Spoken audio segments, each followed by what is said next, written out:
Do you ever feel like you can't be yourself in English? So I'm a native English speaker and I speak two languages, English and Afrikaans. So I'm bilingual. But to be honest with you, I cannot say that I'm as natural in Afrikaans as I am in English. I just feel more myself when I speak English. What I mean by this is that I'm limited when I speak Afrikaans because my vocabulary is not that great.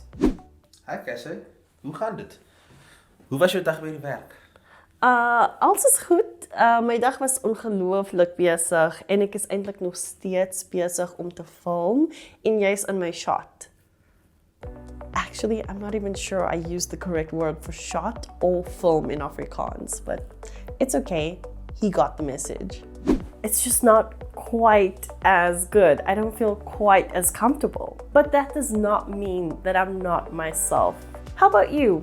When you speak English, are you able to express yourself and show your personality in the same way you would in your native language? So I asked this question to 4 non-native English speakers from Japan, Turkey, Ukraine, and Brazil. I think you'll be pretty surprised to hear their answers. So stick around for today's lesson because I'll share 6 tips that you can use immediately to start feeling comfortable, more yourself, while speaking English. But before we get started, each week we create lessons like this to help you go from feeling like a lost and insecure English learner to being a confident and natural English speaker. So if you would like to join our community of over 370,000, why not hit that subscribe button and bell down below so you never miss out on any of our new lessons.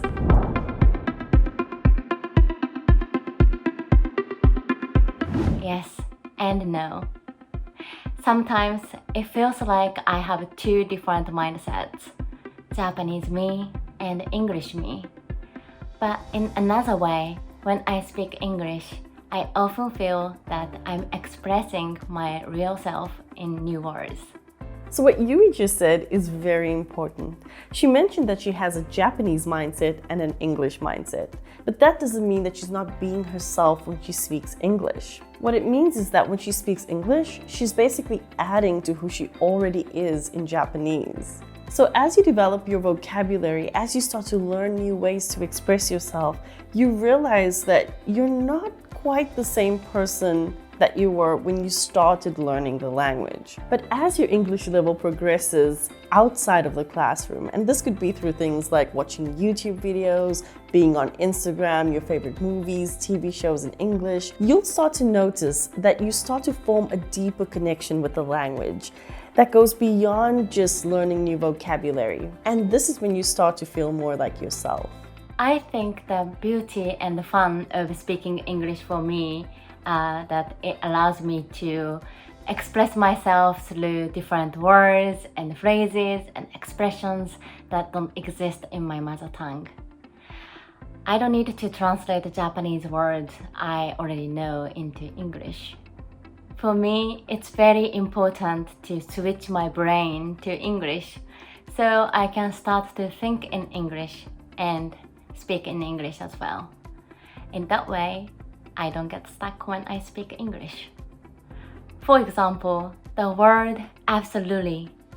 I can try to translate to the closest meaning possible in Japanese, such as 絶対に、その通り、ぜひ, etc.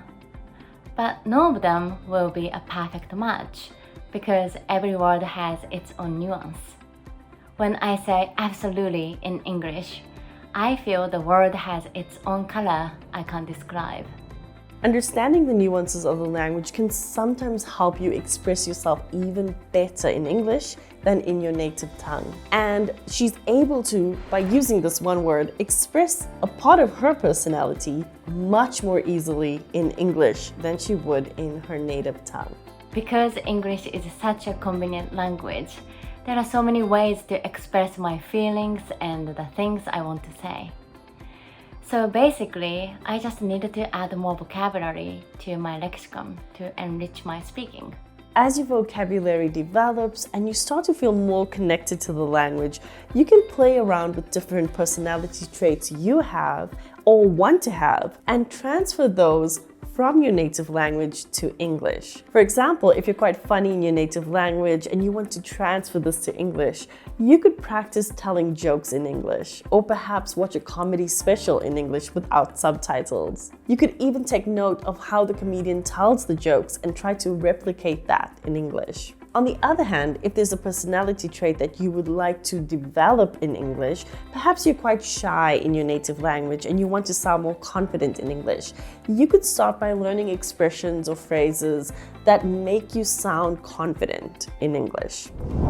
Having a speaking partner to practice with can really help you feel comfortable and build your confidence in speaking English. And where's the best place to find a speaking partner right now for free? Well, our Real Life English app, of course. This is the only place where anytime, anywhere, at the press of a button, you can connect with other English learners from around the world. You can have fascinating conversations about your life, your passions, your hobbies, absolutely anything.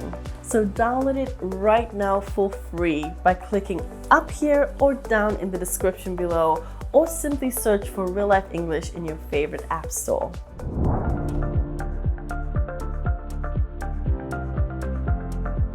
I think it is possible to be myself in English. To be honest, it wasn't at the beginning because I was so shy. I thought about my mistakes all the time. After a while, I asked myself, what can it be the worst? What can it be? Do people judge me? Do people laugh at me? If they do, this is their problem, not mine. And the second question was, haven't you ever made a mistake, even in your mother tongue? We make mistakes all the day. It is possible. And even in this video, I can make. But I feel my ideas and I just want to express myself. I love what Ezra's saying here. Mistakes are a natural part of life. And as NBA legend Shaquille O'Neal says, before you can succeed, you must first learn to fail. What this means is that we all make mistakes. And making mistakes means that you're trying. And in order to improve and become successful, we need to learn from those mistakes. After a while, my question has changed. What can it be the best? I just focus positivity. And what can it be the best? I can find new friends. I can improve myself for my business. And that's all. Just keep going, try. Yes, it takes time, unfortunately, but this is not a thing that can happen with a magic wand at once. We have to continue and try to learn new things, try to learn new words. It's important for you to not take yourself too seriously. Embrace the silliness of learning a new language. No one is born being a perfect speaker. One benefit of embracing the silliness is that it allows you to become vulnerable. And what I mean by this is that you start to feel okay with the fact that making mistakes is a natural part of learning anything. And once you feel okay with it, you start to feel more courageous, more daring, more willing to try new things, like applying for a job in English or traveling abroad without any worry or frustration or anxiety about using the language when speaking with native speakers. And once you feel courageous, you start to feel more confident. Because you're going out there, you're trying new things, you're meeting new people, you are experiencing life using your English. And once you've achieved that level of confidence, it will help push you towards your goals, whether that means success at school, at work, or life in general. And once you've done that, congratulate yourself. Sometimes I can't find correct words. Sometimes I can't remember. But I try to find sometimes equal words. Sometimes I use long sentences to express the word. But at the end of the talking, I say what I want to say. This is normal. Everything is normal. Just keep going, just try, and just focus. What can you do? No matter where you are on your English learning journey, whether you're still starting out, you're an intermediate, or you're an advanced level student, you need to congratulate yourself for your hard work, because learning a language is not easy. Be sure to celebrate your strengths. Why not make a list of all the things you do well in English and then continue to keep it up to date?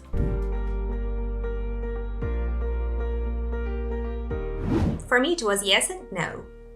At the beginning, when I just started learning English, it was back in school the traditional way, lots of grammar, lots of textbooks. So, of course, I didn't sound natural when I was building my sentences, and all my phrases and expressions I used, they came from the textbook. Yeah, everyone would sound bookish, right? Then, when I started immersing myself more into real language, watching movies and the talk shows, I also learned lyrics from the songs, used shadowing techniques, repeating after the characters. It became easier to adjust those phrases and words I heard to my real life situations, and I no longer saw those lines in the textbook when I was using the language for communication. The example that Ksenia mentioned is awesome. So she improved her vocabulary by watching TV series and movies, and of course you could do the same. Another method you could try is to improve your vocabulary in specific areas. For example, if you enjoy sport, you could learn more about sport phrases, or you could watch sport only in English. Or for example, if you're a gamer, you might take part in online tournaments where you can engage with English speakers.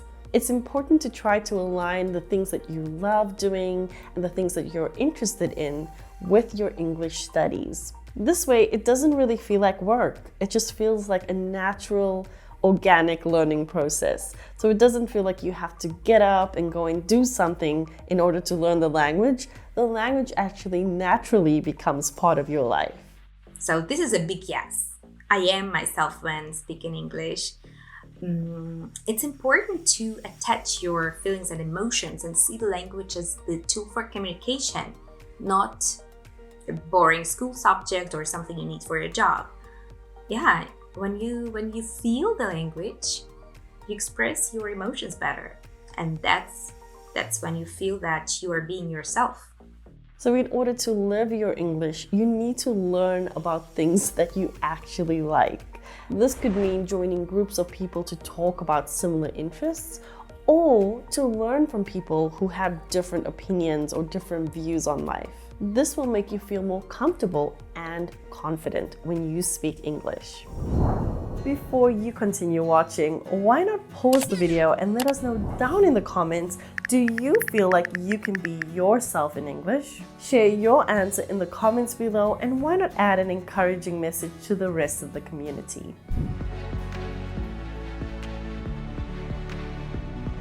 Yeah, I totally think that you can be yourself while speaking a second language, in this case English. But maybe more important than that is the fact that when you learn a new language, that helps you express yourself more than you would be able to with just your native language. So it's a process of expanding your identity, or maybe having access to your identity through ways that you were limited before.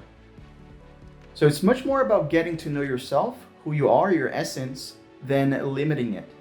I think that's what learning languages, or learning English in this case, means.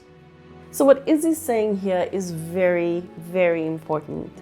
Understanding who you are will help you to understand why you are learning English in the first place. So if you know why you're learning English, it will help you to align your habits, the things that you do all the time, with your goal. For example, if you want to get a top IELTS score, there are certain things you need to do in order to achieve that goal. So in order for you to achieve the goal, you start with knowing yourself. And by knowing yourself, you understand why you're doing certain things. Another thing he mentions is that our language shouldn't confine us. We shouldn't be limited to our language. We should basically feel like as we learn and grow and develop our language skills, whether in your native language or second or third language, we are ultimately expanding and developing ourselves, our personality, and our lives. By knowing yourself, you can identify the main traits about yourself that you would like to share with other people when speaking English. For example, if you're very outgoing and expressive in your native language, you might want to learn how to do the same in English. If you enjoyed today's lesson, then why not check out this one next? Wow, you really did an amazing job decorating the cake. It looks beautiful. Tell me, do you have a sweet tooth? Mm-hmm.